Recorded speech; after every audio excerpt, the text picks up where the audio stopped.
Creo que desde la música se llega a sitios donde no llega la palabra. Porque la palabra tenemos mecanismos para engañarnos y engañar y filtrar, pero con las artes no. Ni con la plástica, ni con la poesía, ni con el teatro y mucho menos con la música. Con la música entras como un corderito a sentir, a cambiar, a darte cuenta. Pero antes, cuando nacía un niño se cantaba, cuando se bautizaba un niño cantaba, cuando se moría alguien se cantaba. Es una manera de conectar. Para mí el vínculo lo es todo. Lo que cura es el vínculo. O sea, en un proceso terapéutico el 85% es el vínculo. De lo que se rompe en el vínculo se repara en el vínculo. Es la mirada en ese momento, la mirada amorosa del terapeuta puede ayudar a cambiar determinadas configuraciones que se formaron en un primer vínculo. No siempre tiene que ser en terapia, hay veces que nos encontramos a personas, nos dan esa mirada amorosa, ¿no?, que nos hace vernos amorosamente a nosotros.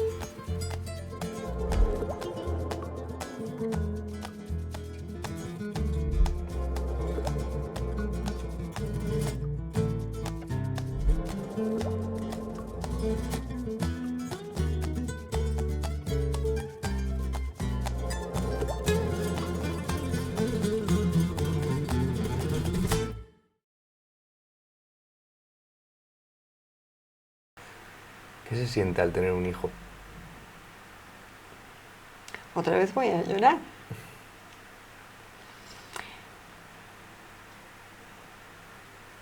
Pues mira, yo una cosa que sentí y de la que a veces me arrepiento es responsabilidad. Muy fuerte, por lo menos en mi caso. Amor también, lógico. Pero creo que mi sentimiento de responsabilidad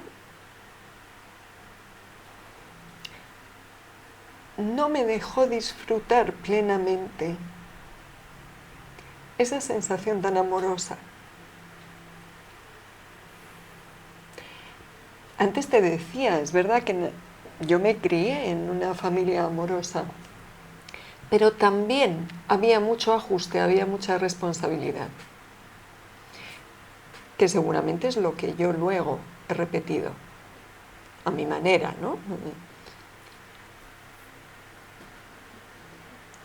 Yo ahora, muchas veces cuando hablo con los padres, trato niños también y vienen los padres,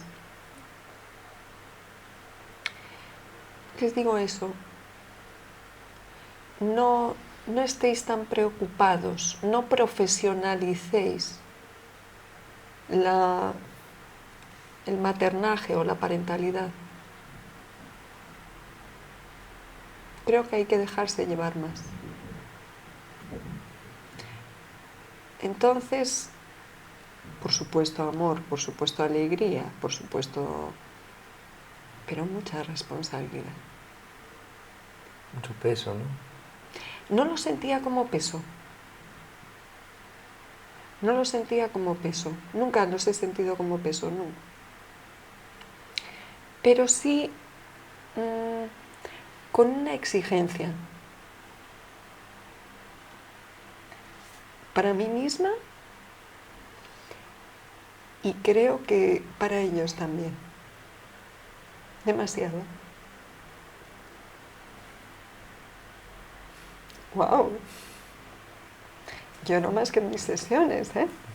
Bueno, gracias por la apertura. Claro. ¿Tú diferencias entre nostalgia y melancolía?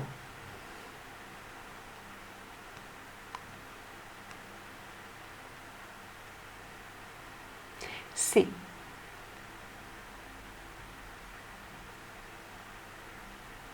La nostalgia para mí es una de las emociones más bonitas que se pueden sentir, porque es un anhelo, y el anhelo siempre tiene algo de, ¿no?, de sueño, de ilusión también, un anhelo ilusorio, que es el pasado, ¿no?, un recuerdo de pasado. La melancolía es una tristeza, pero fíjate, qué bonito, ¿no? Qué bonita pregunta ha sido esa, porque me ha tocado. La melancolía es Estambul, Estambul es melancolía. Mi hija es violinista y ha hecho su trabajo fin de grado, lo hizo sobre una sonata de violín de Fasil Say. Fasil Say es un compositor turco, instrumentista, pianista, increíble, maravilloso. Sus composiciones son como el sustrato de Anatolia. O sea, es impresionante. Si puedes algún día escuchar esta sonata, luego te la pasaré.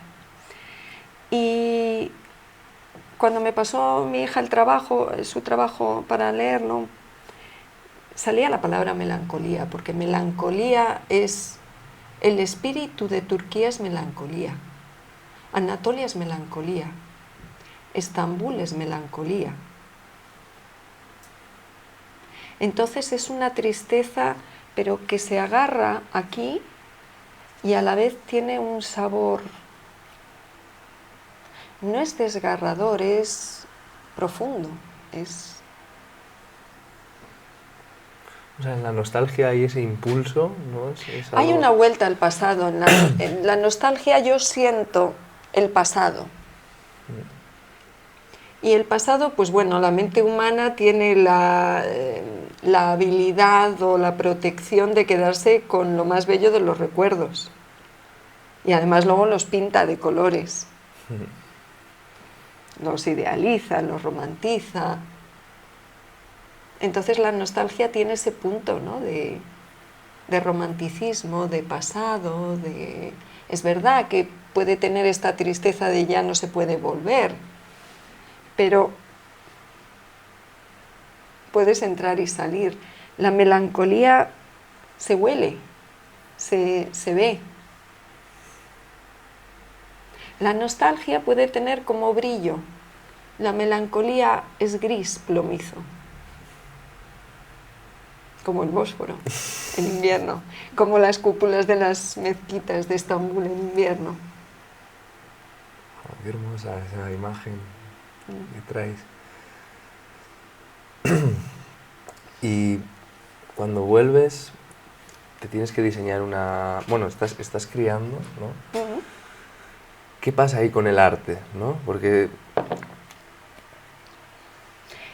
El arte, sí, no, he hecho así un corte, pero no. Aquí empieza otro mecanismo un poco...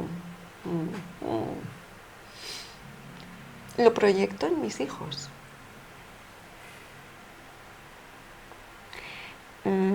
También estando allí, ¿eh? Yo cuando estaba embarazada de mi hija le ponía conciertos para que los escuchase. Hubo uno, de hecho, que cuando lo tocó yo le decía, ¿a ti se te movía algo? Porque se lo ponía muchas veces, ¿no? Había proyecciones, sí, en ellos. Entonces, pues, también por otro lado era ceder, es una proyección, pero es un ceder el protagonismo al que viene detrás, ¿no? Con la buena suerte de que los dos son muy talentosos, tienen oído absoluto, un sentido del ritmo impresionante. A Lara, mi hija mayor, sí que continuó por la vía musical. Mi hijo no. Me acuerdo que mi hijo se vino cuando tenía 2 meses, o sea que ya él se crió aquí, pero llevaba los genes, ¿eh?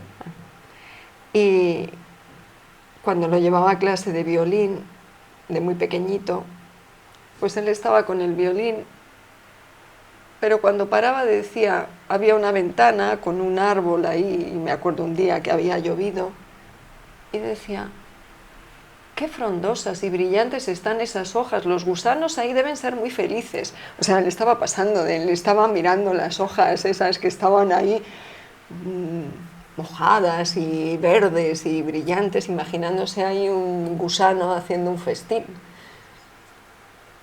Y es verdad que luego él ha tocado a su aire, ¿no? A veces le he dicho si quería hacer algo de forma más creativa, pero no, él va a su aire. Pero mi hija sí. Entonces, claro, yo cuando vine aquí, pues era taxista. Y entonces había clase de violín, clase de piano, clase de arpa. De ahí empecé yo a tocar el arpa. Porque ellos iban a clase de arpa. Y ya, pues, un combo 2x3 o 3x2, pues yo también empecé. Y ahora cuando les oyes tocar, por ejemplo, ¿qué sientes? ¿O te pasa como a tu padre, ¿no?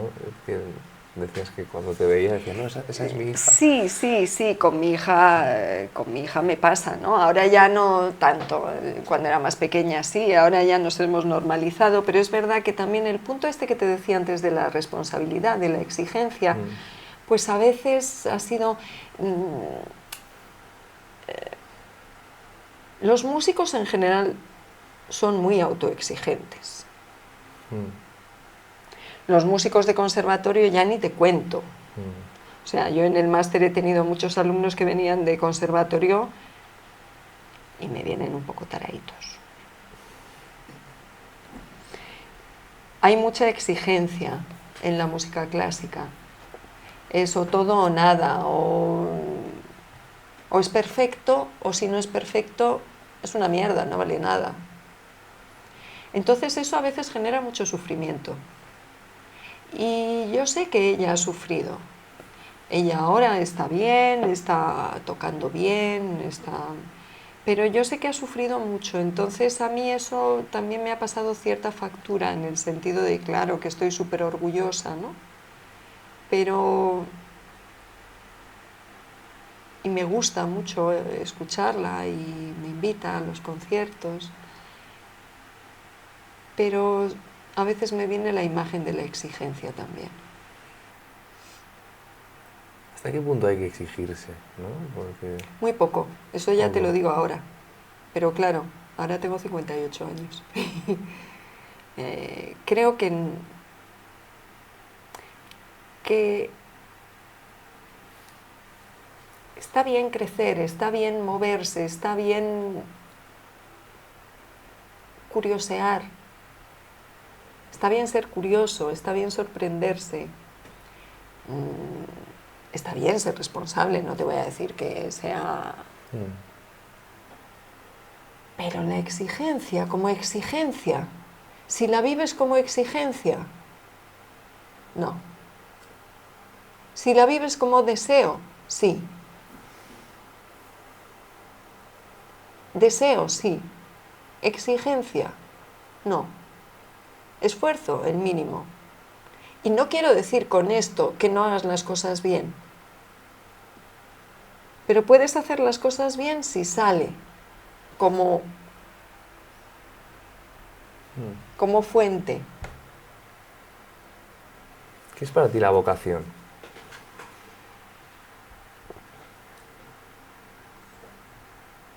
Mi baile frustrado.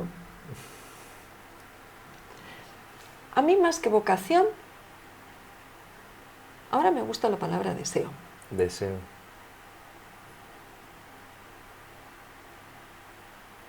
Porque la vocación puede ser por cultura, pero la relaciono o con profesión o con religión. Y no me mola ninguno de los dos. O sea, quiero decir que sí, pero el deseo lo veo más fuente. Y al final es hacer de tu vida, si el deseo impera en tu vida, tu profesión va a ser tu deseo. Y entonces... Pero los deseos tienen una jerarquía, es decir, hay deseos digamos, más profundos que otro o más genuinos que otros, porque deseamos muchas cosas, ¿no? Estaba intentando acordarme de una cita, pero yo soy terrible. Mi memoria es... Hay un libro precioso que es La fuerza del deseo de Massimo Recalcati. Este me lo recomendó, no, hablamos de él en mi terapia y desde que lo encontré yo lo tengo ahí en mi consulta continuamente y estoy todo el día hojeándolo. Y él habla del deseo como una fuerza vital.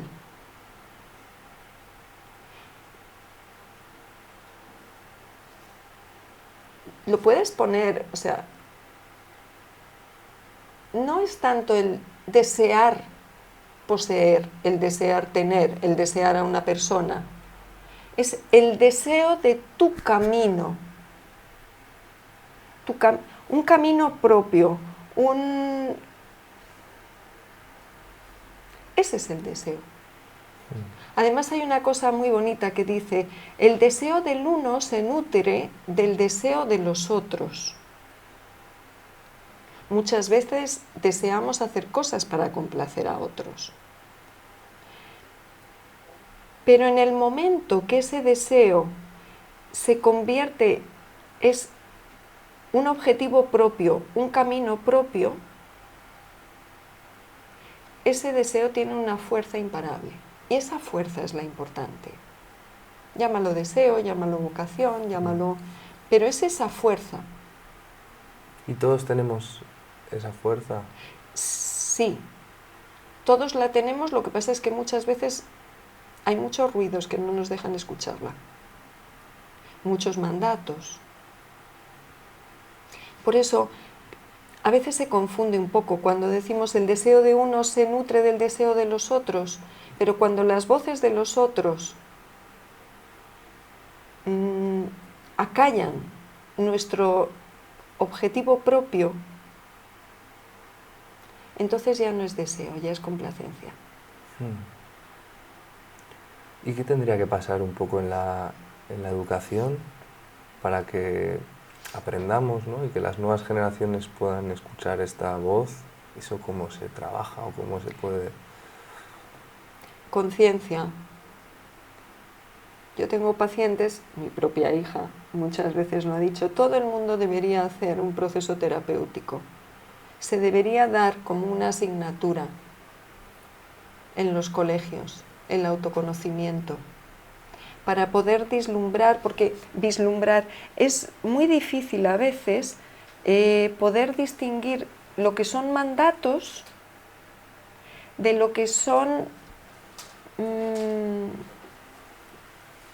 deseos propios, porque nos vamos, antes te hablaba de la proyección, ¿no?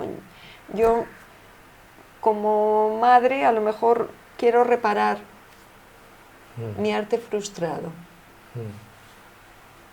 Pues ahí está. Que por otro lado está muy bien. O sea, proyectarse haciendo amar la música, haciendo amar la literatura, haciendo amar la poesía, guay. Siempre y cuando, si tenemos esa conciencia, podemos hacer amar, pero no estamos haciendo un mandato y la otra persona puede seguir o no seguir el camino. Hay muchas veces que lo que ocurre es que nos vemos obligados por lealtades también a seguir un camino que a lo mejor no es el nuestro. ¿Y quién podría impartir esa asignatura? Wow.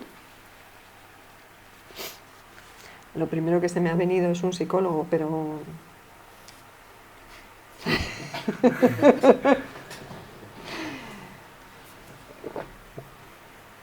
Personas sabias. No lo sé. Es muy difícil.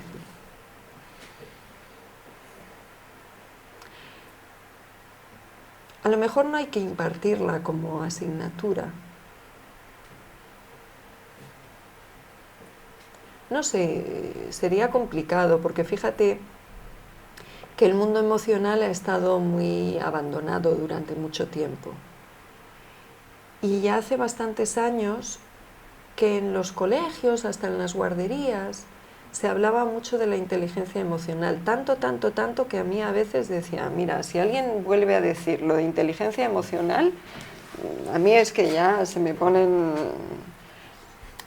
Porque al final la inteligencia emocional se enseñaba, ya empezamos mal, con caritas, emoticonos, ¿no? Y es verdad que los emojis pues tienen su punto, tienen su punto, pero estar todo el día dibujando caritas contentas y caritas tristes... Mira, un musicoterapeuta podría hacer un acompañamiento, porque al final no es una asignatura que se enseñe ni se aprenda, es un descubrimiento. Es dejar abiertas las puertas a la curiosidad de uno mismo. Y entonces eso lo que necesita no es un profesor, es un acompañante. ¿Qué es la musicoterapia? O sea, ¿cómo funciona un poco? La musicoterapia puede ser hacer terapia con la música o en la música. Mira, un ejemplo, te cuento, de esto de las emociones, ¿no? Del trabajo de las emociones. Yo me acuerdo cuando con niños a veces tenía que trabajar el miedo. Pues sí, podemos coger libros, hay libros del miedo. Pero uno tiene que sentirlo. Entonces, no hay recetas en la musicoterapia. Ahora te cuento un poco cómo funciona la musicoterapia, pero no hay recetas y lo que te voy a contar es una cosa que yo utilizaba a veces como receta, pero bueno. Les ponía El rey de la montaña del Peer Gynt. ¿Sabes? Empieza muy despacito. Tin, tin, tin, tin, tin, tin, tin, tin, tin, tin, tin, tin, tin. Van aumentando, van entrando instrumentos, va subiendo volumen, empieza a entrar percusión. Llega un momento que tú puedes hasta sentirlo. Entonces dibujas. Aquí también está el dramaterapia. Dibujas, vamos a entrar en la cueva de los troles. Ten cuidado, tenemos que salvar a alguien que está allí. Hay moco, hay... Y la música te está generando unas sensaciones que muchas veces pueden ser parecidas a la del miedo. Vas a tener un aumento de frecuencia cardíaca, vas a tener un aumento de frecuencia respiratoria. Yo te voy a dar un sustito de vez en cuando estemos por ahí. Y entonces vas a tener el sobresalto. Así vives la emoción. Y desde la emoción vivida y sentida, tú puedes afrontar, gestionar, manejar, refugiarte, a lo mejor, dependiendo de cómo fuese el niño, pues había los que les dejaba ir delante, los que llevaba aquí detrás, y cuando se asustaban yo les podía abrazar, y estás sintiendo ya el calor de un abrazo, estás sintiendo protección, está viendo maneras de cómo puede gestionar una emoción como el miedo. Eso no se hace con caritas. La musicoterapia, hay muchas formas. Puede ser, desde luego, no eso de ponerte música para relajar, pero sí que hay una musicoterapia que puede ser receptiva, puede ser con audiciones, con imaginación, imaginería musical, puede ser improvisando, comunicándonos. Al final, la música es un lenguaje en el que hay unos elementos. El más básico es el rítmico, luego ya va a entrar también melodía, que va a tocar más a nivel emocional, la armonía, que va a hacer que haya un procesamiento cerebral más importante, ¿no? Pero el cerebro está preparado para procesar y es uno de los únicos estímulos que ponen todo el cerebro, los dos hemisferios, las conexiones entre los dos hemisferios. Una de las primeras sensaciones que tiene el feto cuando está en la barriga materna es el sonido, también la propioceptiva, quiero decir, siente el movimiento del líquido, ¿no?, en la piel, pero está continuamente escuchando el latido cardíaco. Es el primer sentido que aparece, además del propioceptivo, y el último que desaparece. En Alzheimer se olvida todo, pero se recuerdan canciones infantiles. Entonces, es aprovechar todos estos elementos, ritmo, melodía, armonía, para intentar generar vías alternativas cerebrales, cambios de configuración. Al final, desde el daño cerebral hasta simplemente cómo se ha configurado nuestra estructura de apego, no dejan de ser construcciones. Eso son neuronas que se estimulan juntas, que hacen caminos, que hacen redes, es electricidad pura. Y con la música tú puedes variar esa electricidad, esas vías. Sirve para comunicarte, para socializar, para conectarte con las emociones, para revivirlas. Eso que hacía con el miedo, uno puede emocionalmente mover a una persona con la música. ¿En qué momento descubriste esto? ¿Cómo apareció en tu vida? Pues mira, de casualidad. Porque antes te decía, yo cuando vine a España empecé a trabajar en la escuela de idiomas de mi hermana y llegó un momento que... Y yo siempre había querido, a mí me atraía mucho la mente humana. Y yo decía, yo quiero estudiar psicología. Me decían, hombre, con 40 años te vas a poner a estudiar psicología. Pues mejor, ya que tienes medicina, haz un máster de algo. Y entonces, pues, entonces alguien me habló por primera vez del coaching. Pero yo miré aquello y dije, esto para los anglosajones quizás sí, pero yo aquí no lo veo. Claro, es verdad que había unas formaciones que por 2 fines de semana te cobraban no sé cuánto y dices, vamos, luego convences a tu madre de lo que sea, ¿no? Yo tengo que recuperar esta inversión, entonces yo le convenzo, pero no le veía un sustento. Yo al final sigo teniendo una parte científica en mi cabeza. A mí la medicina también me estructuró una parte del cerebro, aunque renegase. Me estructuró de una determinada manera, ¿no? Y entonces di con eso y dije, ¡guau! Esto junta toda mi idea romántica de todo, porque es la idea romántica de la clínica en la medicina, una parte psicológica, que es yo quiero hacer psicología, y luego la música, que ya te digo, estaba muy presente desde mi padre, ahí poniéndole en los conciertos de violín de Bruckner a mi hija. Entonces era como, ¡guau! Aquí junto todo.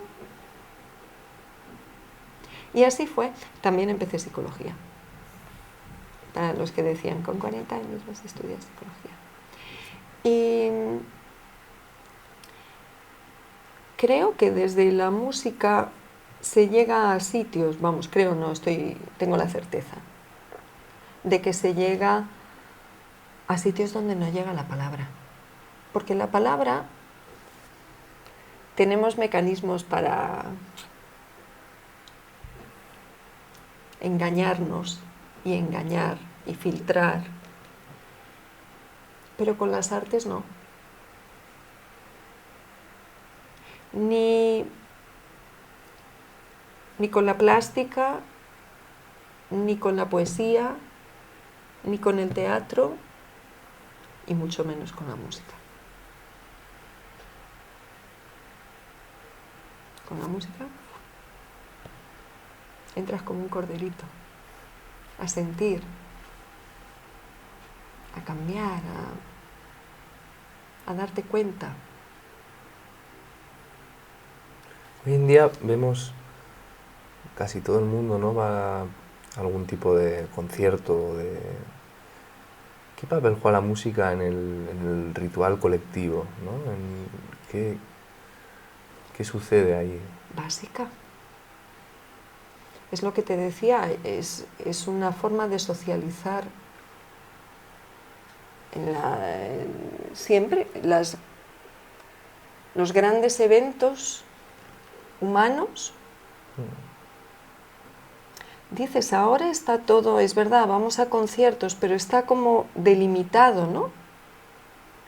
Pero antes, cuando nacía un niño se cantaba, cuando se bautizaba un niño cantaba, cuando se recogía la cosecha se cantaba, cuando celebrabas la cosecha se cantaba, cuando se moría alguien se cantaba. Es una manera de conectar. Antes hablábamos, ¿no? Con personas del espectro autista tú no puedes comunicarte a lo mejor con lenguaje gestual o con palabra, pero te comunicas con la música. Es un potente lenguaje de comunicación. ¿Y qué te parece la música electrónica, por ejemplo?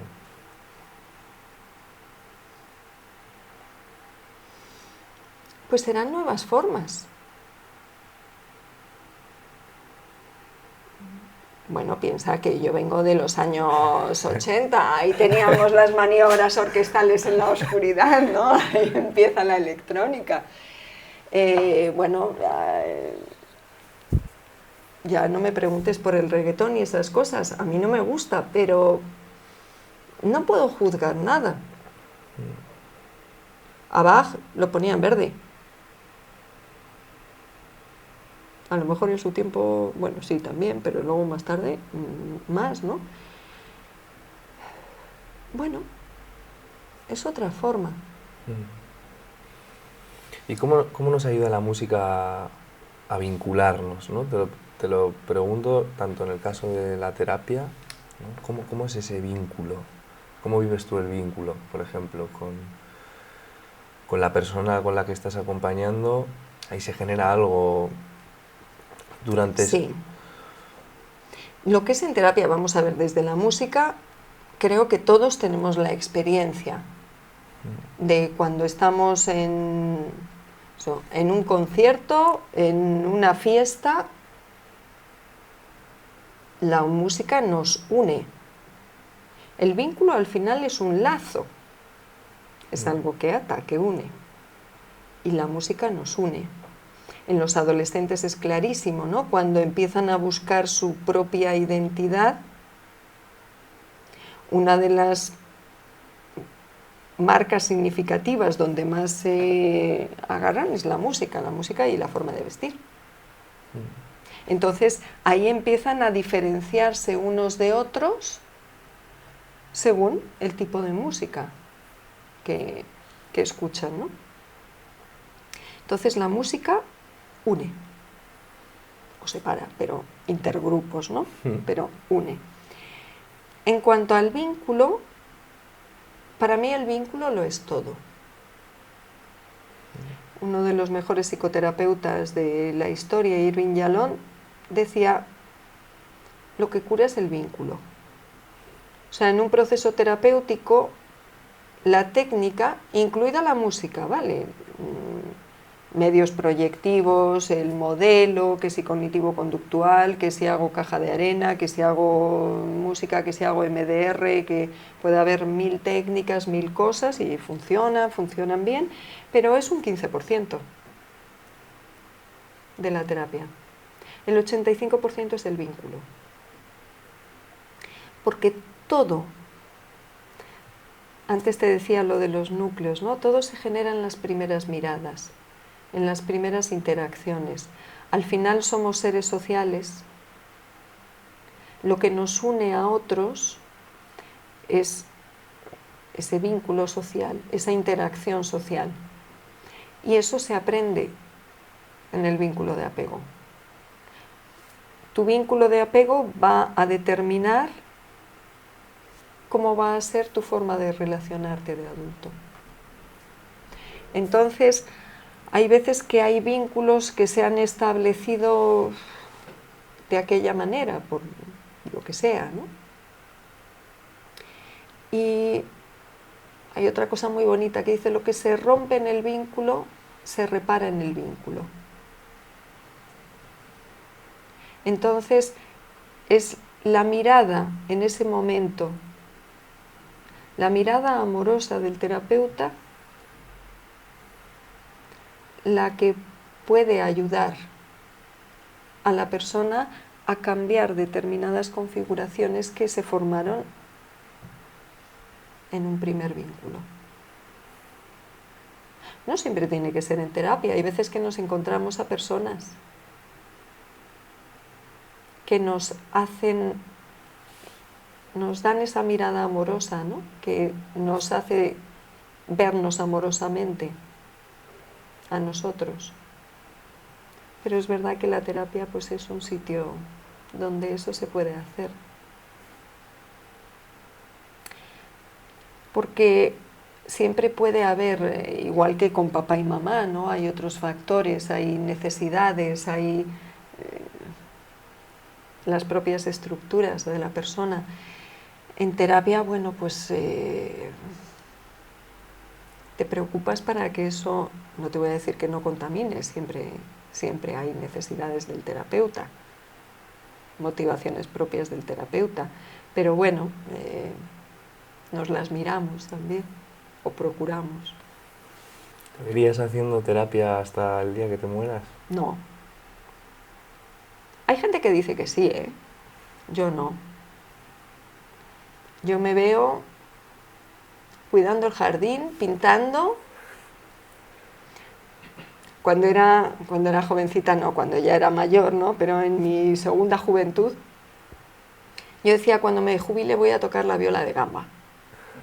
De hecho, mi hija una vez en un cumpleaños o en unas navidades me regaló una así que hizo ella de cartón y tal. Yo no sé si será la viola de gamba o a lo mejor me dedico a bailar, yo qué sé. Pero los cebollinos también, ¿no? Los cebollinos. Ahora he dicho lo del jardín, pero sí.